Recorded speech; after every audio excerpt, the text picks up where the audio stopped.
that they would like to ask? Ooh, yay! Can you stand up because it's hard to hear with your mask on? So I was wondering if you had any tips for looking at a lifetime of playing music and teaching, and some of the things that I really admire about you is that you are still able to perform really well, and you're still constantly improving as you go throughout your lives. And I was just wondering if you had any tips for staying inspired, and if there were certain times that you felt like you weren't as inspired, and what you did to sort of recover, I guess, from that, or if there are any stretching things that you do so that you're still able to play. You're talking to all of us? Yes. Yes. Who would like to go first? Would you repeat the question? Okay. The question is, do we have any tips about how we can stay fresh and inspired and when we're involved with teaching and performing? I see. Right? Yes. Well, the answer is just to do a lot of different things. And performing is wonderful, but teaching is also wonderful. And outdoor activities are also wonderful. And if you just keep varying your life and transplanting one activity to another, then the question of becoming bored doesn't come up at all, I think. I want to say that I've been particularly inspired by hearing the pianists here, because normally we hear, our wonderful students, but we hear the same students week after week. And here I'm hearing so many people who's playing I didn't know, and that is very exciting. The other thing I'll elaborate on, Jerry, keep learning music that is new to you. Doesn't have to be brand new music. But always go through the experience of learning something you didn't know. And if it's old music, if it's well-known music, try not to learn it by ear. Try to learn it from the notation, because that's very exciting. Roberta? One of the things to remember is there will be times when you're going to be less inspired. There will be times when you feel some of your activities are boring, or you'd rather be doing something else. That's perfectly human. Don't put pressure on yourself that you always have to feel wonderfully enthusiastic about what you're doing. Remember that part of what a performing classical musician's life is like, you're an athlete of the small muscles. And a professional athlete, I'm sure every single day of the year they're not raring to get out there on the field, but they have to go out and stay in shape. You as a pianist or as an instrumentalist have to do the same. It's my understanding in Major League Baseball that a shortstop fields in practice, every day or during the training season, 150 ground balls are hit to him every day, so he just stays in shape. I'm sure that's not always the most thrilling thing to do, but it's something that he does so he stays in physical shape. And I think a musician has to approach the instrument in a similar way. It's just as they were talking in the earlier session about being able to just practice without having that performance deadline in front of you, but just staying in shape. But there will be times when you will be less inspired, but you just keep moving forward and just accept that that's part of it. And periods of less inspiration or so-called boredom are not necessarily negatives, because you'll have to remember that always the unconscious is working.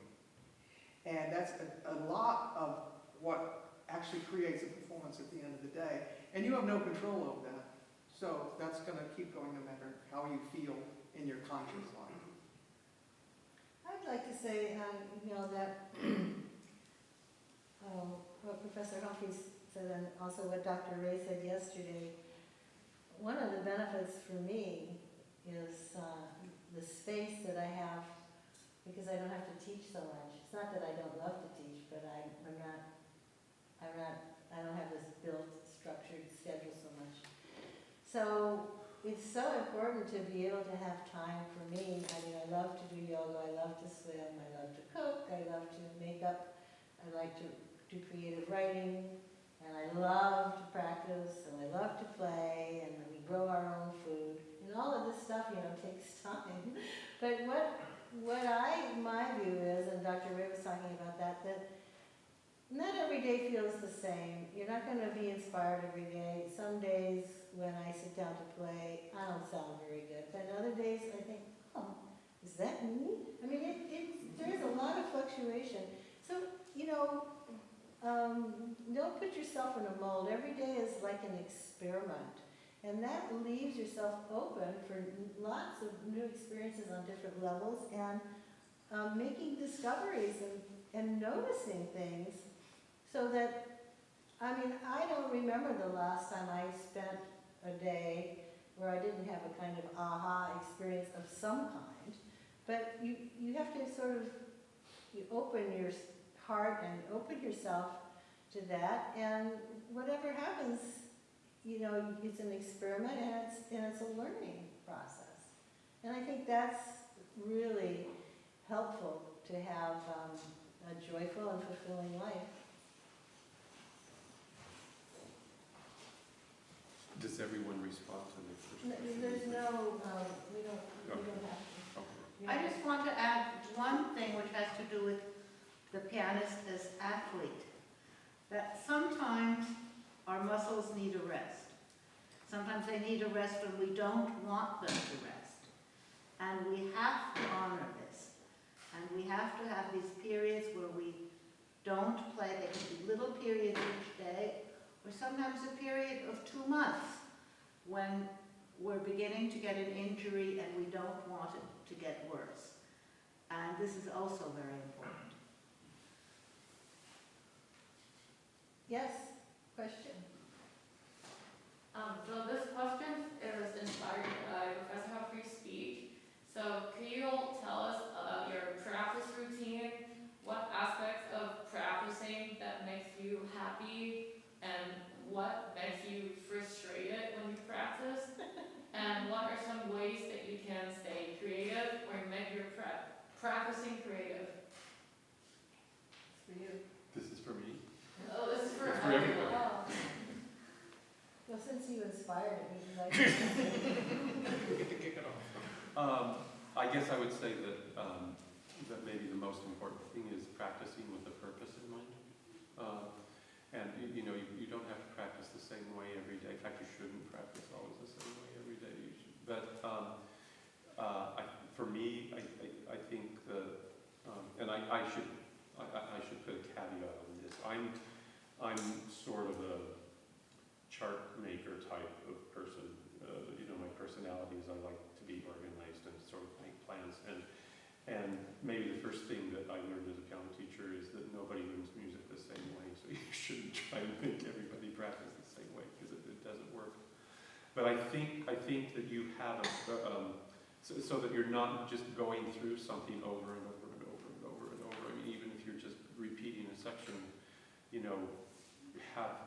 have a new goal with every repetition. I'm going to listen to pedal, listen to voice, to pay attention to my elbow to see if it's not locked. As you're practicing, and it makes the practice time go by really quickly when you do that. Or just even kind of having an organized sort of way of distributing how you work, what you work on, but not setting up a daily schedule necessarily that you adhere to every single day of the week. So that helps me, so that because there's so much repetition in what we do, but mindful repetition is valuable, and probably mindless repetition isn't at all. So that might be what I'd offer. Anyone else? I think you can keep asking yourself as you practice, what do you want to project? And even, what's the value of playing this music?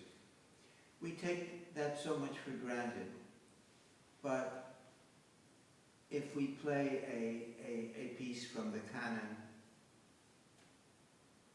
try to get past thinking that we're playing it because it's a piece from the canon, and asking yourself all the time, well, what is it about this piece that people admire, that I'm supposed to admire, that perhaps I do feel without quite knowing why. And just asking those questions, I think, helps you move forward in what you're doing.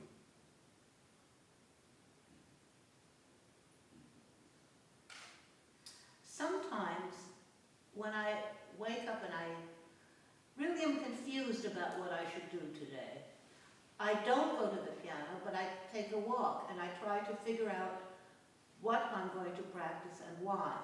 And that really helps a great deal.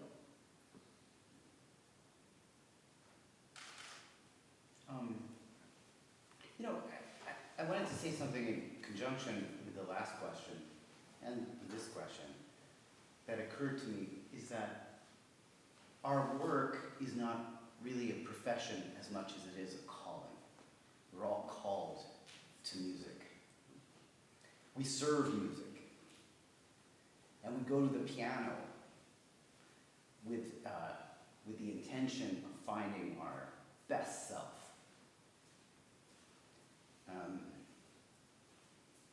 That's one. I know that seems quite lofty, a thing, but it will keep your work out of the mundane. The other thing about practice, at least in my own experience, is that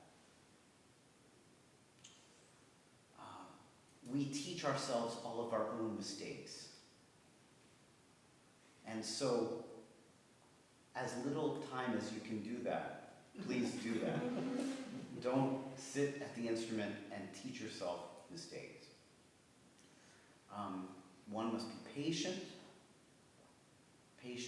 and inspired. And oftentimes, at least for me, inspiration comes outside of the piano. Liszt said, young pianists practice too much and don't read enough. And then when they play, they have nothing to play about. And he said, I don't believe a pianist should sacrifice all to the altar of technique, but to leave something of yourself. This is a big topic, practice, but I'm also inspired by great pianists, such as Sviatoslav Richter, who talked about how he practiced in a very practical way, that what he does became a model for me, because he's a person that I really admire, and he played more repertoire than anyone. I think he had a method of practice that worked quite well. And somebody like Rubinstein, who in a letter to Anne Shine said something very interesting. She was asking for lessons, and he said, "Dear Anne, you do not need any more lessons.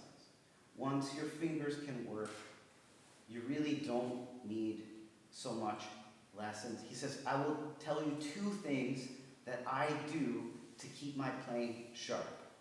And perhaps Jerry knows this letter. And he said, number 1, record yourself and play for others. He said, every time I make a recording, I play, and then I listen to the first playback, and I hear all sorts of things that I don't like, and I give myself a lesson. He said, number 2, listen to recordings. So you cannot know the art of the piano without knowing what is possible at a high level. And he said, for him, listening to recordings gave him so much inspiration and convicted him of what he liked and disliked. He said, when I hear something I don't like, it makes my own ideas stronger. And he says, and when I hear something I like, I steal it. He ended the letter by saying, you know, bees make the best honey by going to many different flowers. And I invite you to do the same. What is Richter's, what was his practice method? Can you talk about If you're interested to hear it, it's quite interesting. Sviatoslav Richter, I don't know if you know it, he played, we're even now still discovering the pieces that he played. We're finding new recordings. He's been dead since 1997. And Richter had a way of practicing which allowed him to take the piece newly formed and bring it right to the stage. I think that was the difference. And he said, I practice one page at a time, carefully, until I like it. And when I like it, I turn the page. And he says, I know it sounds tedious. He said, but with any new piece, I go through the work first and I find all of the most intricate places. He said, because hardest things take the most time. And then I go page by page according to difficulty. And then in that treatise where he was talking about it, he said, I'll give you one example. The first time I played Schumann Humoresque, I worked very hard on its bristling difficulties. And I left the last movement until the night before the concert because there was very little to do. Only one had to simply memorize it. So I memorized it the night before, and he said, I must say, the concert went quite well. He was able to take the piece. Of course, I would say this with the caveat that we must understand that Richter was quite a genius, and he is possible to do this. However, I think he has something to say to all of us.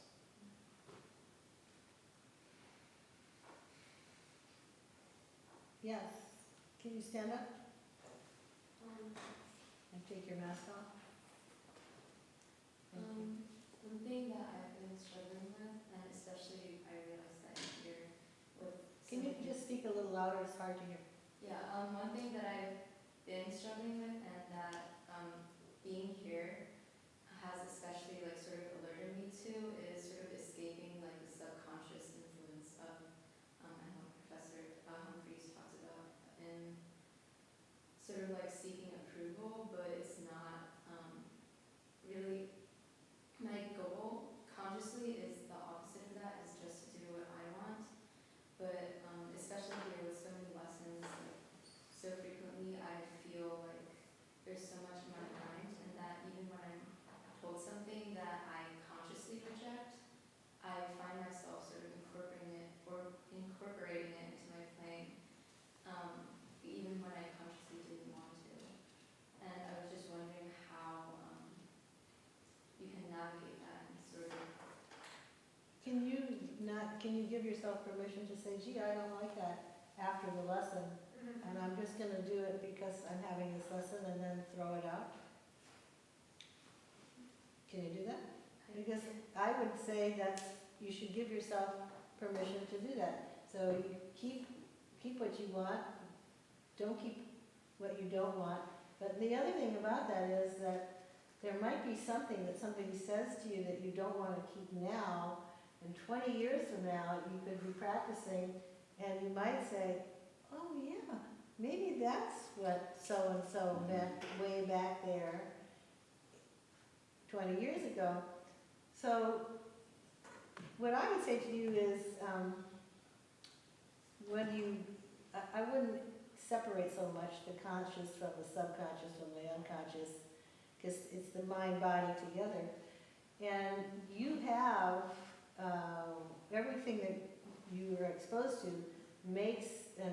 has an emotional trace. And so you receive it. You don't have to act on it, but it's there in your memory bank, and you can choose to ignore it or you can choose to use it. So give yourself permission to do what you want to do, and don't worry about, gee, well, maybe I'm throwing something out that I might want to use. You'll be able to recover it.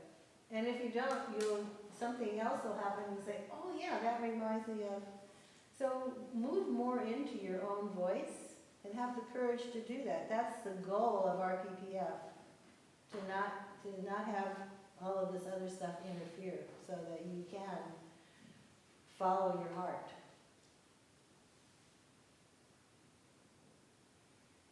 That was very interesting to me. We teachers all have the experience that we insist on something with a student, and we insist and we insist and we insist, and we never get it. And then one day the student comes and says, "You know what I heard from somebody else?" And if you're a smart teacher, you try not to say, "That's what I've been saying all the time." You say, "Oh, really? How very interesting."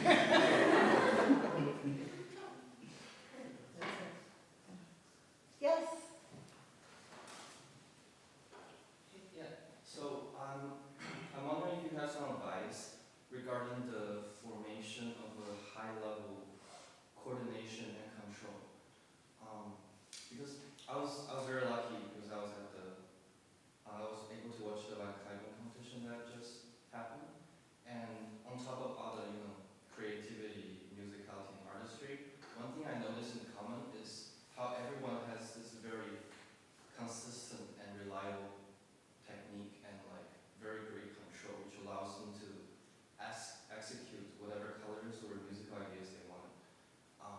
And that's something I've been struggling because my earlier training is kind of lacking, so I always feel this inconsistency in my playing, and I'm wondering if you have some input about it. Who would like to answer that? So, did you understand, did you hear the question? Can you repeat it? He's asking how to develop the control, consistency, and level of really playing that he heard in the competitors in the recent Van Cliburn competition. And he struggles with being able to The formation of that. yeah, how to get to the point where you can play the piano as well as a lot of those folks played it with the control, sophistication, right, of technical understanding, etc. How do you get there? He's asking that question. How do you get to that level? And is that correct? Well, okay, the process of getting there is more important than the question of whether you'll arrive there. Because we have to also accept the fact that probably we might have some limitations. But we try to overcome them or to improve on them. So, obviously, regular technical work is good. Scales and etudes. Playing for people is good. Playing for a tape recorder is good, because when you just play for yourself, if you don't like something, you just do it again. So having the pressure of doing it the way you want the first time is unique, is something in itself. So the more you can play for people, and yes, and the tape recorder, the better. And then listen, and also listen. Yes, as Ruben said, that now we can listen so easily to many recordings. It used to be that we couldn't, we'd buy a record and we heard one performance, and that was sort of dangerous because we wanted to imitate it. But now you can go to Spotify and listen to 5 different performances and think, well, these are possibilities. And we also have IMSLP, which means that we're not limited to the edition that we have bought. We can look at old editions, and the other day I had the amazing experience of finding a manuscript, a reproduction on IMSLP. So we can do research, and that's good, but that won't, all these things put together make us just get a little bit better each week, not each day. So we want always to improve. And at the same time, we know that in this profession, no matter how good you are, there's always somebody better. And in particular, in every aspect of playing, you may think, for example, that you've developed the most colossal octave technique, and then you'll hear somebody who plays twice as fast and twice as loud or whatever. That's not the point. But you want to develop yourself, and you do it through sophisticated rote work. In other words, yes, you practice scales, but you practice them paying attention to the relation of one note to another, and not simply the mechanism. And that way, your technical work moves into your musical work, and your musical work reflects back on your technical work. So you can do that, and don't worry about the fact that some people will always astonish you. That's good. It's good for the profession that there's always room, and people are always exploring the limits, and we're part of that exploration.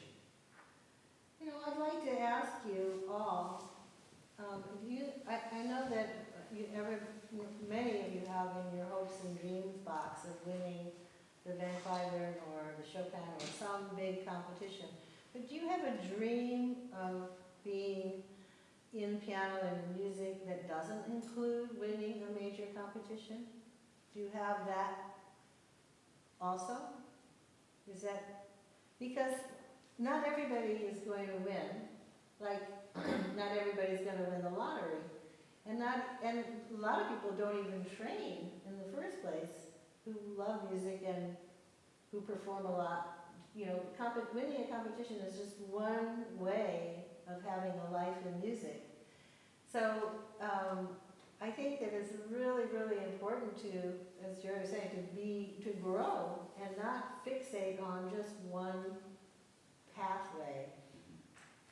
Because I think when you live as long as some of us have lived, you see a lot of people who were very prominent pianists at one time or another, they drop out for one reason or another, or they take a turn and do something else, or, you know, their life unfortunately has come to an end. I mean, it's a very, very mixed bag. So, well, you might want to, winning a competition might be one bright star. Create more than one option. You should look in the sky and see many stars, and know that there are many possibilities to fulfillment. One of the things that's developed, I think, in recent decades, maybe it was always the case, but there's such a proliferation of competitions now that I think it's more common. I was frequently disappointed over the years when going to hear a competition winner who played spectacularly in the competition, and then let's say they had a Alice Tully debut or Carnegie Hall debut, a major concert subsequent to the competition, and it wasn't nearly as inspired, engaging, or as thrilling as their competition performance. And I think and I see this in students sometimes, they will deliver their most inspired playing when they're competing against their fellow man or woman. Not necessarily when they're in a concert setting where they're supposed to be sharing this magnificent music with the public, with their community. They will really get up for the contest, but less so in this, I think the point of the competition is simply to have people can get recognized at the point where their careers can be promoted so they have the opportunity to play for more audiences. But sometimes it becomes an end in itself, and I think that's a bit of a danger. And going back to the preceding question about these very fine players at the Cliburn, it's thrilling, fun, exciting to watch these events. But remember, they're simply bubbles of an elite group of people, and they're wonderful, we enjoy them. But the broader profession needs some of that magnificent energy going out, you know, in different directions, in what all you all are doing, the way you're studying, and the way you're playing, and the way you're developing. We need that energy spread out, you know, in the world. Yes, as and far as don't possible. diminish your own gifts. Exactly. Don't diminish your own power, the power that comes from within you. And that is really, really important to remember. Absolutely. One way of thinking about it too is, we all love live music. We don't want to be relegated to, we each hear the same performance on HD. So we want live performances. Well, how many places are there in the world where 200 people could gather to hear a live performance? There are, I can't imagine it, you know, 100,000, 1 million, and each one of these needs some live musicians to play it. And that's how much room there is for us. And we should realize that, and realize that the whole world needs really many good musicians. Yes, can you stand up? I wanted to say just quickly about this, please keep in mind that you're seeing the tip of the iceberg at the Clyburn, you know? Their performances are coming after probably years with that repertoire. Probably lots and lots of disappointments on the way. And it's also specific to their ages. Everybody is on their own timeline. And so it's very dangerous as a pianist. They said that musicians, one of their greatest fears are child prodigies, you know. I would say be careful not to think too much about that, and develop your own gifts. At one point in your career, and you might be there right now, you'll be honing a program like that and getting it polished just like that. But you might not be there right now. You know, as far as technical work, as Professor Lowenthal was saying, one cannot separate technical work from musical work.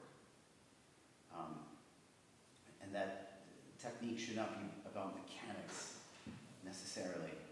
But I wanted to bring that up. And to the young lady who talked about rejecting ideas, I would say this: whenever I don't like a pianist, and I have one particularly big blind spot about a pianist that everybody loves,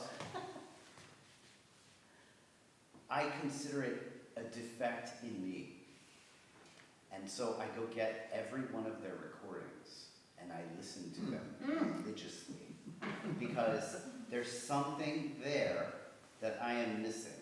That might be an antidote to this feeling of things that you reject.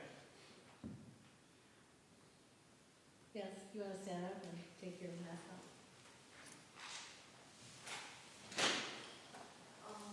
I have 2 questions. The first question is, Louder.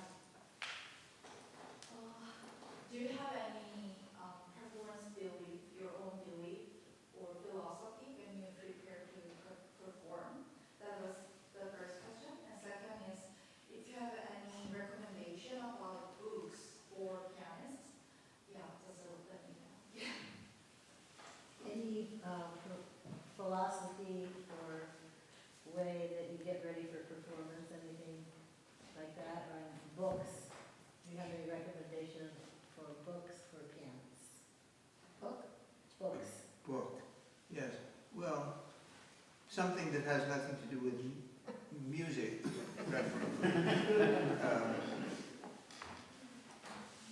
I do sometimes take a book with me to read backstage that is quite unrelated to what I'm doing, and it inspires me in a different way. And I try to sing to myself before a performance, and think, yes. I try to feel very affirmative. And I also say, move, because maybe you've been told that it's nice to sit perfectly straight at the piano, but it's very dangerous. It's dangerous for the pianist, and it's dangerous for the music itself. That doesn't mean you have to swim all over the place, but keep your body free and breathe. And I sometimes set my chair far back from the piano so that I'm forced to move into the instrument. The worst thing is to sit, oh, what's happening? What am I doing? But rather think of something else. And I'm quite serious about that.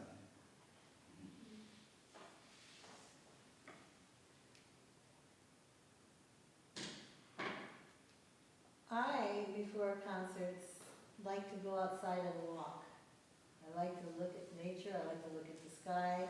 Of course, having lived in Rochester for 37 years, this wasn't always possible, and I didn't enjoy walking the hallways of Eastman, so I was curtailed. But I like to, I always believe in moving when you play, but I like to also move before. And very often, I would read poetry or something and kind of get in this mood or this zone as much as possible of sharing these incredible gifts so that I wouldn't get stuck in my own body, so this is just, it's bigger than me, and I'm the delivery girl or part of the delivery. So, you know what I'm saying? So it's a kind of a way of keeping in motion and keeping in perspective so that I don't become the star of my own show. Regarding books, have you read biographies of composers or pianists? Yeah, usually when I play some pieces, I need to read the books about the composer. But just in this question, I was wondering about general books for pianists.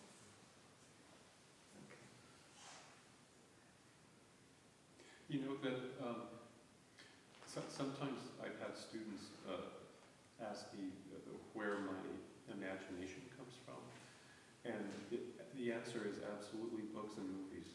I mean, it absolutely, and so I think just with what Professor Lowenthal just said about hopefully books that are not about music, read classics.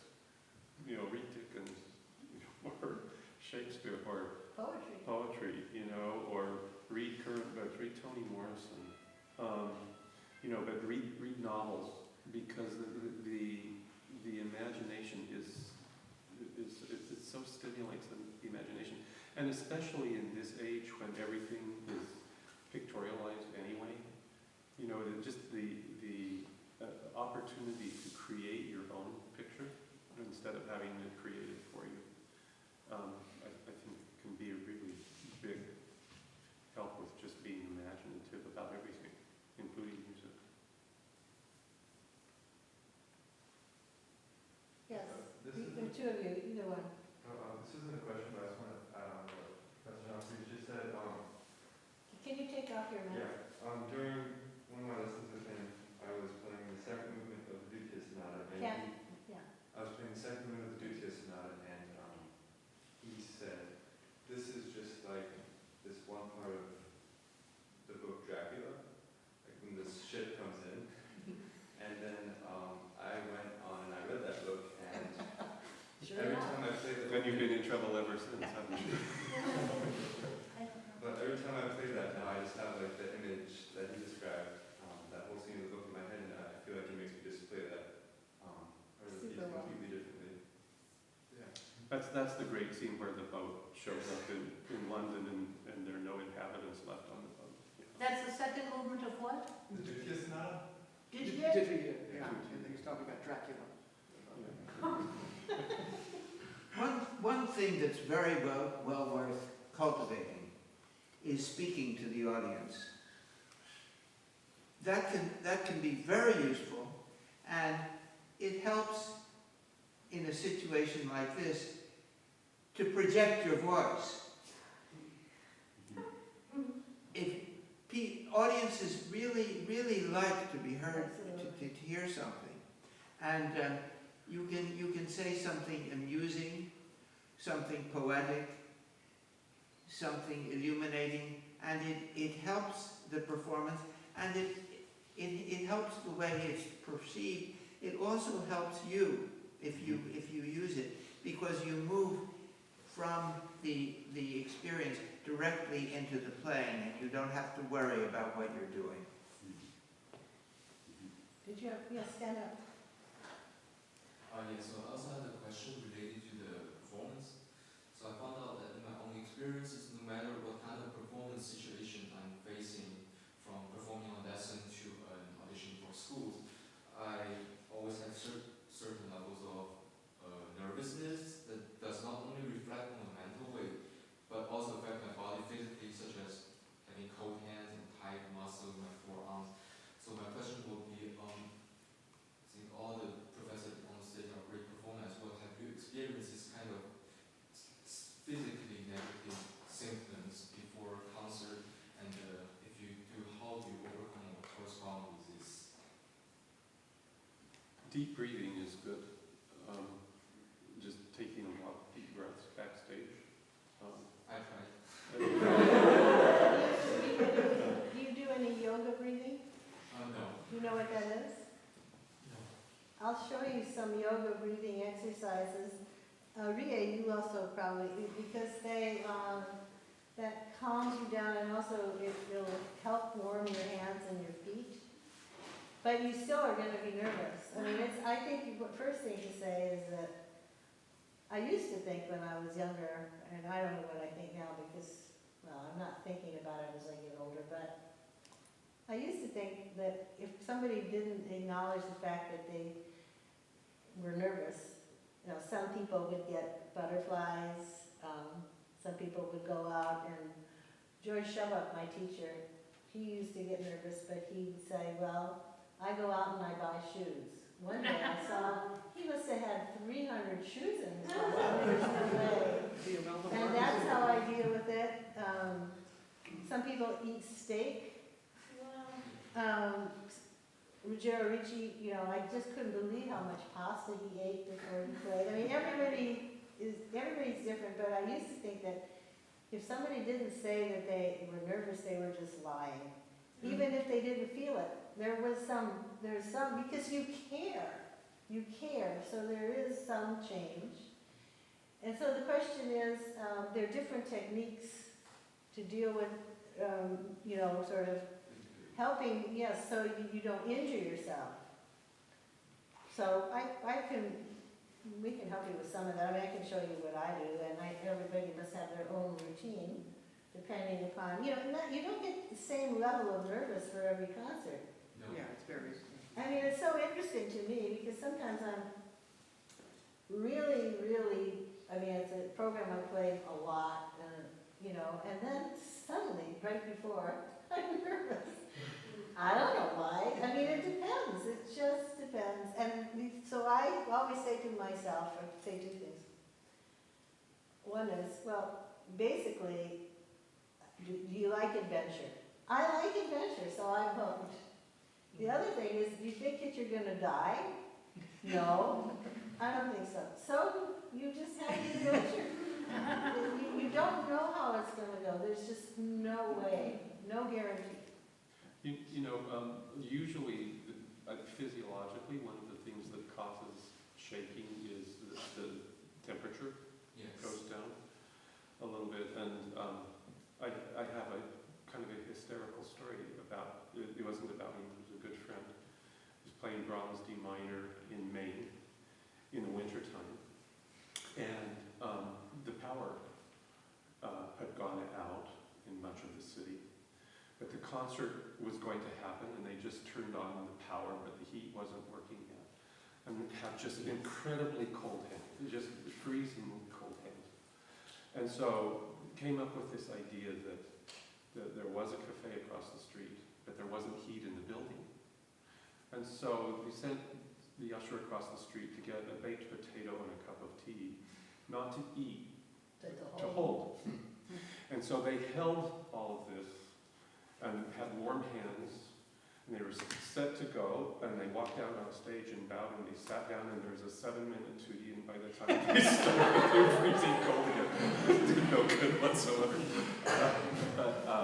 But you might try, I mean, probably the reason that you're shaking is that because, I mean, that's usually what causes it, because the temperature goes down, and you can get more blood circulation, that helps. One suggestion I have about the cold hands, and I know a lot of pianists try to solve it that way with, gloves or this solution that he's talking about, but that's not really what heats up the blood. You need to get the cardiovascular system going. So what I'll often recommend to students versus that type of thing, do 40 to 50 jumping jacks backstage or in your practice room, these things. You do that 40 or 50 times, your cardiovascular system is going to start working, overtime. That is what brings the blood flow down into the hands. That's going to warm you up longer term and more than, Now you probably want to do it, several minutes before you're going to walk on the stage if you want to come breathless. But that, jogging, anything that gets the cardiovascular system going. But jumping jacks are the easiest type of thing to do in a dressing room or in a practice room. 15, 20 minutes before you're going to play. How about as you walk out on the stage? Jumping jacks into the piano, that would be a sensation. Well, and I think it would lighten the mood. And, so that's one practical thing. But the other thing is, you simply have to accept this reality. Students are always asking, will it get better? Will I ever not be nervous? I said, no. It goes up and down. There are better times and worse times. But it will always be there on some level, and you have to accept it, and it's just part of it. If it's absolutely medical, I shouldn't bring this up, because I'm not encouraging people to do this. If it's absolutely a medical condition, there are beta blockers that you can take. You can get a prescription for something, for beta blockers, which will help not shake.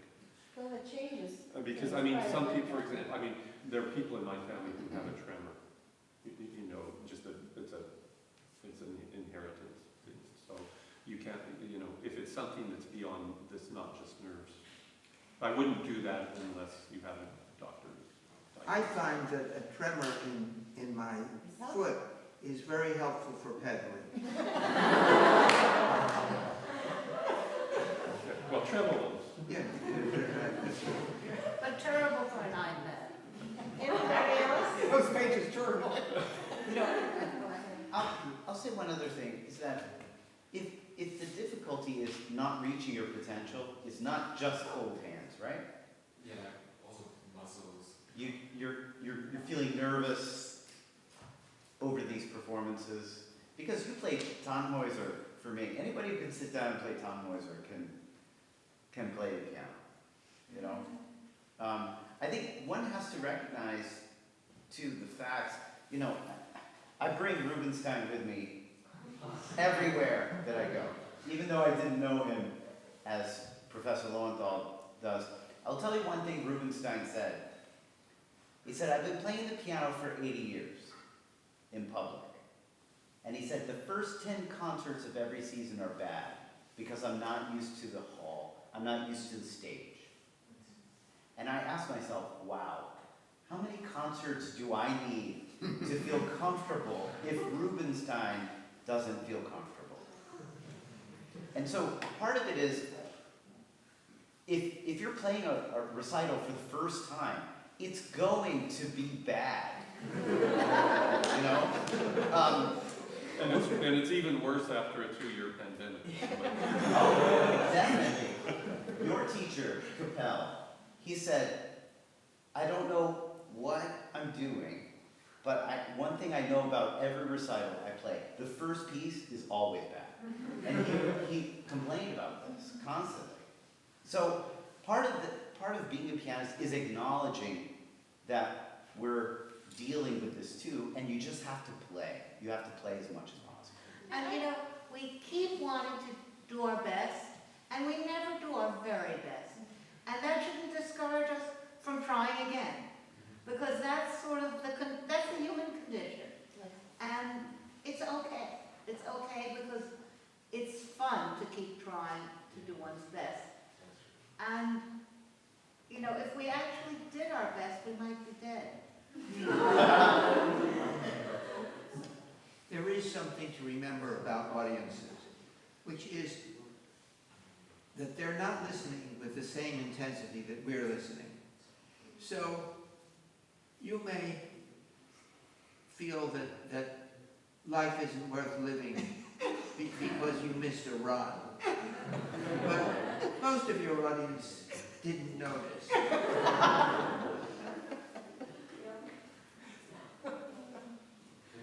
Anybody? Yes, can you stand up? Yeah, I'm going to ask a question, stand up. About Professor Humphrys' question earlier in his talk about like where do we see ourselves in 10 years? My answer is just I have no idea. And I was wondering when you guys or anybody who's open to sharing, when you guys were our age, like I don't know, 19, 20, 21, what would have been your answer and then what ended up actually happening? What would have been your answer about where would you want to be in 10 years? When you were, When you were 20 or 21, what would your answer have been if he had asked you where you want to be in 10 years? Where you want to. Be in your development, or what you want to do in 10 years from now? In other words, if you were 19 or 20 and he asked you, where did you, if you've Yeah. ever been, you know, what would you have wanted to Because do? we Everybody is different. And I don't know what your experience is. I've had the experience of hearing children who play like great artists. That's amazing. It doesn't mean that when they're 20 they'll play like great artists. That's always a danger. I've also heard people in their late teens who sounded like gifted amateurs. And a few years later, they went on to win the Clyburn or whatever. People develop in very different rates. And I know that. And naturally there's a common sense limit. To somebody of 60, you don't say, well, if you practice, you may learn to play the piano, but it is absolutely true that we can learn at different rates. We say always that people should start studying when they're not more than 7, say. And yet, we know perfectly well that there are people who start at 14 and become wonderful performers. Maybe there is something that they would do differently if they had been practicing at 5. But maybe they wouldn't play as well if they had been practicing at 5. So, take what you have and enlarge on it, develop on it. It's amazing how the human being can improve, actually. And we all know that. And we've all been told, and this is something I want to say, I haven't discussed this with any of my colleagues, but we've all been told at one time or another that we should give up the piano. and the difference between us and other people who have been told that is that we didn't take it seriously. We thought, well, what do they know? it's also perfectly fine not to know what you want to do in 10 years. But she was asking if we knew what we knew Yeah. at that age. Did you Yeah. know what you were going to do when you were 19 or 20? Did you have an idea, a vision of where you would be in 10 years? What I wanted to do when I was 19 or 20 was to play as many concerts as I possibly could 10 years later. And I did the best I could with building a performance career, but I also knew that one has to make a living, one has to earn a salary, you need benefits eventually, and all of these things. So in my late 20s, I began to look at the option of faculty position, teaching positions. And so I started applying to some jobs. I got into some short list of actually some very fine schools. And at that point, I didn't have a doctorate yet, and I thought, you know, I think I'm going to pursue a doctorate because I think that would be a wise thing if I'm going to go in that direction, because I know that direction I would still be able to pursue artistic work, but I needed a realistic base or a foundation. So I moved to Florida at the age of 32 and pursued my doctorate at the University of Miami and graduated there at age 35. And I got a couple of part-time teaching positions, one that eventually turned into this full-time position I had at Lynn University. So I had a very clear idea what I wanted to do. I wanted to play as much music as possible for the public when I was 19 or 20. But as I, you know, was that 10 years later, or 8 years after that point, I began to focus more on trying to seek a situation where I would have a base in an academic institution, which would give me the stability that I needed financially. And I was very fortunate to be in a place where extremely well funded for scholarships, and we've always had terrific students, so the teaching life has been highly gratifying, and it combined perfectly with my continued performance activities. So that was my vision at that time. And when I was 17, I was asked, what do I want to do when I'm out? I said, I have no idea, but I'm sure of one thing. I do not want to be a musician. So, that didn't work out. But I noticed almost all of you, at least of the bios I've read, are actually getting degrees in music. Don't let this prevent you from learning other things, because it's a lot of fun, very interesting, helps you do other things, like some of you will be involved in non-profit organizations like this one. And if you learn to read a budget, that might be a very good thing. So if you have a chance to take an odd course here and there, especially the undergraduates, go ahead and take it, you know. It could be a course in a language that's not useful to you, or literature, or math. You know, a school like Eastman has everything. So feel free to explore other things.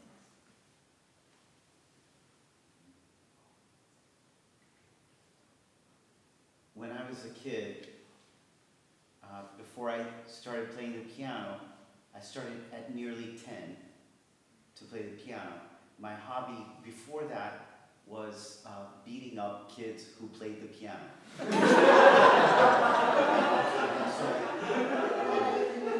I didn't know you lived in my town. Yes.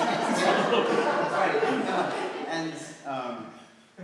And I have to say, I was very, very fortunate that I had a piano teacher who tried everything to get me interested in piano. And she tried every type of music, which I hated. You know, Star Wars theme, and, you know, jazzy pieces. And I was that sweaty boy nightmare for every piano teacher. But her last-ditch effort was actually a recording of Arthur Rubinstein. And she brought me this recording, and she gave me this simplified piece of the C sharp minor waltz in A minor. And then she was very wise. She showed me a Schirmer edition. She goes, this is what the real music is. And I looked through it. It was, you know, to my eyes, black with complexity. But the truth is, I went home. We had the record player back then. Some of you don't know what those are. I put the needle on, and I'm telling you, my life changed from that minute to this very day. That's interesting. I've never thought about wanting to do anything else, and I know that is different, But I think that's my role. That's my role. We were talking about it. You wanted students to love music as much as you do. And I think at least that's my role, is to share that and to share the wonder that music can have for you. But it's not necessarily the case. Some of the greatest pianists in the world, we know one of the greatest, really didn't have a piano lesson until he was 18 and a half years old. And his name is Sviatoslav Richter. So keep in mind that everyone is on their own trajectory. Remember that Franz Liszt didn't have a piano lesson after the age of 11. And yet That's he right. managed. Yes. Unfortunately, I think we have to finish because some people here have to have lessons and other people have to teach lessons. Thank you all so much. Our next event, and I hope you will all come, to Professor Lowenthal's master class.